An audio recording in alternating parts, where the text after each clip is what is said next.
Summer's heat long behind us, falling straight into the winter season, let's take a bit of time to reflect on the just finished fall 2025 anime season. There were many heavy hitters this season, but that's not why I make these. Welcome, I'm Tamanon, and let's take a gander at some of the seasonal masterpieces I love that you might have missed.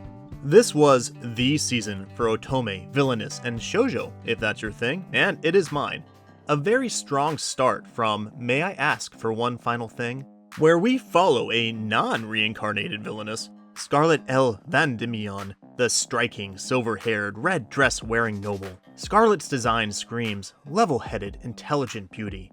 And then she does that dang smile, puts on her half-hand biker gloves, and begins beating the ever-loving crap out of people. Usually people who deserve it, usually. But I'm getting ahead of myself. The anime starts in typical cliché for this sort of story. She is engaged to a prince who treats her poorly, who publicly breaks engagement with her, stating how she was super mean to this other girl he now plans on marrying. Then, this just goes off the rails with her punching the prince, the girl, the nobles, and everyone in between, through her smug beatings of righteous judgment, and some comedy along the way. She ends up involved with the first prince who finds her amusing, a young saint that Scarlet is like an older sister to, a werewolf Shota slave, Scarlet's brother who she will give a early grave to, and a whole cast of very fun characters. The world building and power systems is slowly explained, and a cast of gods who grant powers is slowly introduced, along with how the series is an isekai, just that you the viewer aren't following that reincarnated person's story. We have a evil church, punching bad church, a good church, punching good church, dragons, punching dragons, political turmoil, punching political turmoil, treason, punching treason, geopolitics, punching geopolitics, and various other world building to hold your attention between watching the main show of Scarlet's fisticuffs. The animation isn't always spectacular, but it is certainly solid, and I never noticed while watching any major dips into quality. While at its core it's largely a comedy, it's clear there is a whole world that Scarlet exists in separate from her, and that it exists even when she isn't on screen. Based on an ongoing light novel, I'll be adding it to my list yesterday. I'm very hopeful this gets another core just because it was that enjoyable each week. And don't forget to never skip the ED song. The kind of person to watch Scarlet's show is the same kind of person as the main character in The Dark History of the Reincarnated Villainess. Konoha spent her childhood through high school writing self-indulging fiction, The Dark History, where she is the beautiful main character, Konoha Magnolia, adored by a harem of barely distinguishable Prince Charmings.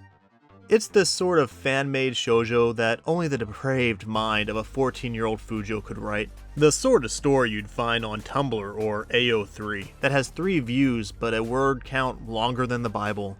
The sort of self-inserting cringe that eventually became a worldwide phenomenon. But then Konoha gets older, forced into the grinder that is being a salarywoman, and drops dead, only to wake up in a fate worse than she could have ever envisioned. Being reborn into her own self-insert fan fiction. I mean, you'd think that would be great, right? Well, maybe if she had been reborn as Konoha Magnolia, the adoration of the entire world she wrote, and not as the despised Iana Magnolia, a character Konoha had written to be just killed off in chapter 1. This anime is hilarious if you have ever had even a twinge of writing cringe in childhood, any Chunibuya in the past. Every episode we have Konoha, now Iana, trying to save her skin from her own stupidly written plots and ridiculous characters straight from an undeveloped brain. It's absolutely stupid in the best possible way, and will have you dreading what comes next while laughing just out of your... It's really stupid, alright? The cuts to her past memories are icing on the cake, her mom's disdain and eventual giving up on her daughter's broken mind, and her own acknowledgement of her own fap fiction spiraling over into this reality that she essentially created. This is all played for laughs with no real seriousness, making this a solidly slapstick experience. Animated by Dean, it's not amazingly animated by any means. Or is it? It knows how to use limited animation and direction so well with comedic timing that I just looked up the director. And what would you know? It's the same guy who worked on a bunch of other titles that you might know, like Milky Holmes or Mazuko Digicharit, Komatari High School. Like, this dude knows comedic directing, and it really shows. The Dark History also had an OP I found very polarizing, as I went from hating it on first watch to being one of the only ones the entire season that I would watch every episode. It goes, I want to kill, definitely not yourself. Not reincarnation fantasy romance is Past the Monster Meat, Milady, about a count's daughter, Malfira, falling in love with the white-haired younger brother of the prince, the Duke Aristide, the Blood Mad. Malfira is known as the voracious Villainess due to her love of eating the taboo meat of monsters that attack the kingdom, along with her voracious studying of the looked-down-on subject of fascination and fear, that is, eating monsters. Eating monsters is taboo, mainly because if you don't drain the magic correctly, the meat tastes awful and will make you sick. On top of the idea that you're eating something that may have once made a meal of a man or two. I guess it would be like if your neighbor offered you tiger burgers with a side of great white shark fried with a side of bear tartare. It might just make you a bit queasy. Malfira ends up meeting, meat pun, the Duke, who is feared but also respected for his spooky glowing magic eyes, known as the Blood Mad Duke, due to being a voracious monster himself, and that he is spectacular at hunting down the monsters that abound. The world is filled with monsters whose very blood goes evil and makes them insane, attacking at seemingly random, the same blood that makes their meat toxic. The kingdom is in a precarious position, recovering from a famine only a decade ago that was only made worse by the continual monster attacks. Back then, Malfira's mom had worked hard to stop her subjects from dying of starvation by trying to make monster meat edible, one of the only sources of protein in abundance during the famine. Her daughter picked up the slack, truly believing it could save the kingdom even if the average person sees her work as horrendous. She doesn't see Duke Aristide's cold killings of the monsters as scary, but rather how a chef might see a pro butcher working his magic. It's a sweet little romance with some of the usual cliches, but plays off very enjoyably as the two fall in love over grotesque gourmet. There's some mild stakes, written as stakes in my script, and even milder melodrama, and the series really finds its footing as a cute rom-com between two misfits. If you want a comfy show that every once in a while will surprise you a bit, this is one that you might want to place an order for, like at a restaurant. Get it? Yeah. Since Chobits, I've not been much of a robot romance enjoyer. However, Mechanical Mary gets a pass. This manga-based romantic shoujo comedy is about the heir of the powerful Zeitz family, Arthur, falling in love with his robot maid, Mary. Arthur is rich, smart, handsome, and absolutely loathes humans. Every human who has ever gotten close to him has betrayed him. His own half-brother constantly sends assassins to kill him.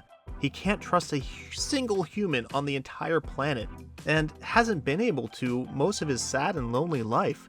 Due to the constant threats to his livelihood, he needs some protection, but who can he trust?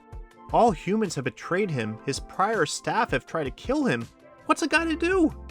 That's right, robot maid.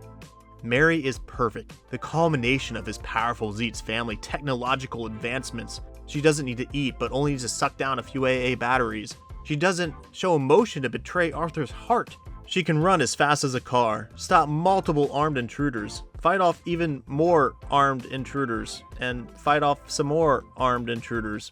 Man, this dude's mansion really needs better security, but I guess that is what Mary the Robot Maid is for. Arthur falls head over heels for his high-tech companion. Finally, someone who'll never be able to hurt him. Too bad she is actually not a robot, but a stoic MMA fighter.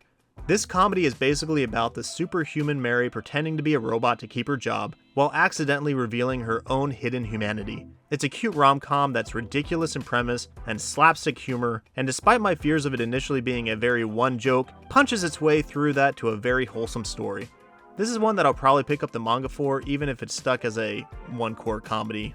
It's almost a shame that the next series, Sanda, wasn't made in the winter season, but perhaps they wanted the final episodes to fall squarely into Christmas. Considering this is based on another manga by Beastar's creator, and animated by Science Saru, Sanda has had way less hype than I think it deserves. Maybe since I'm an anime only and haven't read the manga, I'm late to the party, and unlike some of the other sweet manga adaptations recently, Sanda's manga ends poorly or something. But at least in this core, it has been winterful. From the first time you watch the OP, the visions of Sugar Plum shooting you in the head immediately let you know this is going to go places. I'm a fan of Beastars, and as soon as I saw the designs, I knew this wouldn't be a Silent Night, but something really out there, which set my expectations high. And oh boy were they met. The best way to describe it is a male magical girl in a cyberpunk future fighting through puberty to find out where childhood ends and adulthood begins. You have a world where children are treated practically as gods because somewhere we went full Children of Men, which if you haven't seen the film you should, where kids under 15 are given practically free reign to the point they can murder adults with basically no repercussions. Where children and youth is so sought after, adults will slowly replace their body parts with surgeries and robotic bits until they are essentially cyber liches. A world where children are doped on chemical cocktails to keep them young longer, not even allowing them to sleep lest their bodies grow in the night, or to stop Saint Nick from crawling down the chimney?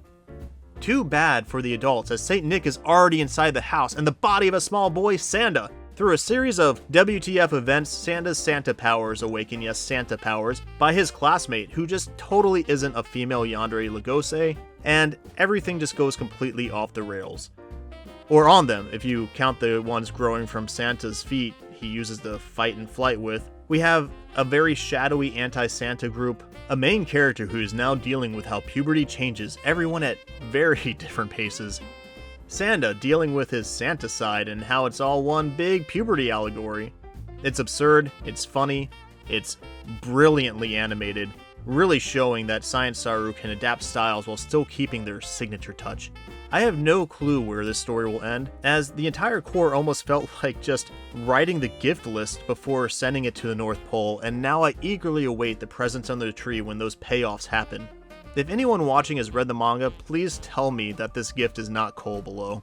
Sometimes having properties to work from that are completely finished really changes your perspective going in. This light novel adaptation, where the final book was written, a wild last boss appeared, is a fantasy isekai. No, look, don't click away, it's actually different, I swear. I've not read the books, but the amount of twists and turns and clearly hidden routes being subtly shown in everything from the OP and the ED to character interactions has me second guessing multiple characters and even the initial story in the first place. By the end of the anime, I wasn't entirely convinced it was an isekai at all, and not just the main character being gaslit. Getting to it, last boss is about our Black Wing Overlord Lufus, Mafayao, who after being defeated by the 7 heroes right before she could unite the world under one wing, she is sealed away for 200 years, most thinking she is dead, before being summoned by the very humans who defeated her, who are on their very last legs 200 years later against the Demon Lord and his armies. Of course, to Lufus, this is all in a video game, until she was summoned. Or it would be if some things just didn't mismatch to the game world. One character in particular, Dina, is super suspicious, but also Genki and cute, so she kind of gets a pass. Until you see the ED, and realize, no, she is definitely not what you think she is. Lufus, while navigating this world that's not quite like the game, and not quite like the possible overlaid memories of the real Lufus that keep popping up unexpectedly, decides to go and fetch her 12 powerful minions that were scattered to the wind and discover the truth of not just their reincarnation, but also of Wii's real story. If that sounded weird to you, it's because Reincarnation Lufus often talks like we and us, referring to themselves, we-selves, and I'm hoping it's not a translation error, because if so, it makes a lot of my headcanon for where the overall plot mystery is going a little bit off. I have heavily avoided spoilers for this, but have my own ideas on who and what is going on and look forward to more seasons, or, if we don't get more, reading the novels, because the last half of this core opened a huge can of possibilities for where this could go. Episode to episode, each arc is mainly about collecting her 12 disciples and learning what happened to them after Lufus died 200 years ago. She got better. Some join the demons hating the humans that killed her. Others fiercely guard her treasures. Some just decide, screw it, I'm gonna live in the woods. What I liked was this natural progression while looking for the minions in question. We would also get very natural feeling world building and lore based on the locations and people's lives that they would meet at them. None of the minions are rushed through, so none of the arcs feel like they're desperately trying to get through a less popular character story to get to someone more popular, which happens a little bit too often in light novel adaptations with multiple characters. I mean, we didn't even get half of the 12 disciples by the end of this core, and while some elements were dark, it had some really good comedic bits to levy it. The fight scenes are absolutely fun with really nice and solid animation. The entire show has a great look to it that is pleasing to watch, and good music, and the character interactions are nice, and you know what I'm saying is it's good and enjoyable, and I hope more people check it out. I'm also saying if you don't trust Dina, well, it makes sense, but look, she's a good girl and she did nothing wrong, alright? She did nothing wrong. Now, the show this season that surprisingly got a bit more love online than I had expected, about midway through the season, starts my segment on edgelords. The edgelord in question this time is from "My status as an assassin obviously exceeds the hero's," which is a mouthful of a title. Didn't already kind of explain to you? It's based on a light novel. The first thing you will notice is that the animation looks clean, with designs that scream, "We wish this were made in the 80s," and shading that yells, "We wish we were painted on cells instead of digitally." The result is very, very pleasing to look at, and it's a shame the story didn't match. I'm not sure who got on their knees dirty to make this, but you know what, it worked. You have your average classroom sent to another world, and the hot loner becomes OP, mixed with a revenge plot. There's an elf girl he refuses to touch even though she throws herself at him, although there is some funny stuff later where people do bring up in show that she's like a 200-year-old elf going after this guy. Anyway, he has shadow magic that we certainly have never seen in any show before, definitely not recently, and along with a cat demon companion, who is probably best girl. His classmates are all jobbers, where half want him dead in some convoluted revenge plot, and the others want him to impregnate them, especially this guy, he really wants it. He is an assassin rank, but refuses to kill anyone because my modern sensibilities, which to be fair to the source, makes kinda sense because this is one of the few of these kind of isekai where the protag actually wants to go home, which was actually a great change of pace, showing he has a family he cares for, and real reasons to get back. It's very reminiscent of the titles and art style it's imitating. The pacing is breakneck, where it expects you to care about characters that were introduced and their tragic deaths in like 2 episodes time, and I often felt the pacing went, super cool, Edge Boy did X, then X happened, so I did X, and X was so much better than anybody else, repeated every 5 minutes for an episode. But you know what, I'm complaining a lot. It's one of those anime where, because the cliches are played so gosh dang straight, along with animation that's just so Jolly G Willikie's amazing looking, I didn't even care until the episode was over, and I'd think back on how lackluster the story and plot and characters were, but you know what?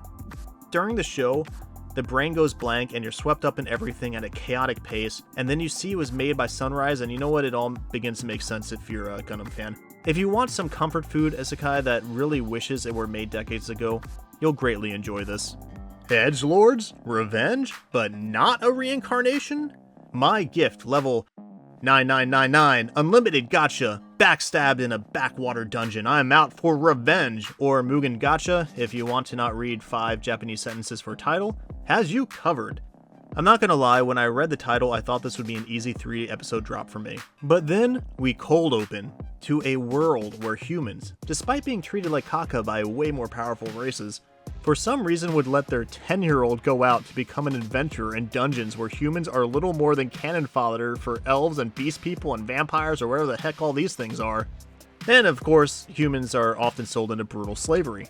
But you know, just send your 10-year-old. This moment of ridiculousness was when I knew this was going to be the best form of garbage, and I was not disappointed. This little kid Light gets kicked out of this elite party of different races who actually hated him all along, and left to die in the world's worst dungeon full of horrifying OP monsters and traps. His only power he has, besides being a little human kid with 0 skills, is his unlimited gacha power that he can roll repeatedly. Sounds powerful until you realize the infinite chances mean infinite garbage. And he usually gets someone's used crusty sock or a rotting banana or something, like that instead of actually useful. However, deep in the abyss of the world's largest, spookiest dungeon, his powers are actually super duper OP. Because why wouldn't they be for this kind of story? While yes, the in-universe reason is mana concentration, but you know what, who cares? He starts rolling super high-powered minions, from Busty Maid to Busty Sword Girl to Busty Shy Fuda to Busty Bro. The little Shota that could plays Gacha all day for a few years growing his harem, and in no way is this inspired by Overlord. However, what makes this fun is how insane the main character Light seems to maybe be, halting his very growth to remain a child just so when his revenge plot comes to fruition, his enemies truly remember the look on his face. Light decides to create these ridiculously convoluted plans to humiliate and ruin the group who led him to die. And man, watching all of them squirm is very cathartic.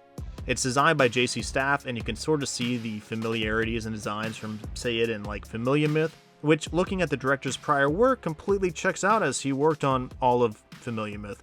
Like the Assassin Edgelord, this is played completely straight and it takes itself seriously, and it is all the better for it. If you enjoy mustache twirling a-holes getting what's coming for them, or humanity FES stories, you will get a kick out of Mugen Gacha, and I recommend giving it a roll.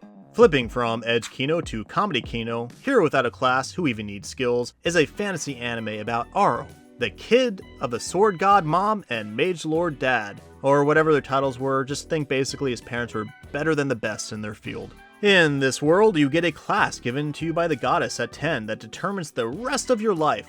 What schools and colleges you'll go to, if you'll be able to do magic, even if you'll be able to swing a sword. Each of these classes has levels and whatnot, but you're basically locked into one that's bestowed. Obviously, Arl has super blessed parents who got the best of the best, so he should get something matching from the goddess, right? Wrong. He gets the worst blessing possible. None. He has no class. A classless. It's practically unheard of. It's like if your parents are a rocket science and an Olympic gold medalist and you come out like me, just completely useless. Now, Aro won't let this keep him down, however, and trains his butt off. He fully believes that the gifts are just cheats from the goddess, and if one pays enough attention to how people do their techniques that are granted by God naturally, you can replicate it. And by golly, he does, over and over. He travels to a sword town and beats everyone, he heads home and studies, he heads to a magic town and beats everyone, and that's basically his story. Except you gotta add some good slapstick, a cute romance subplot where the MC turns a tomgirl into a housewife, and you have yourself a solidly good comedy for the season. It's one joke ban if the MC had more agency. It doesn't try to be something it isn't, it's not deep, and you know what? That's a good thing.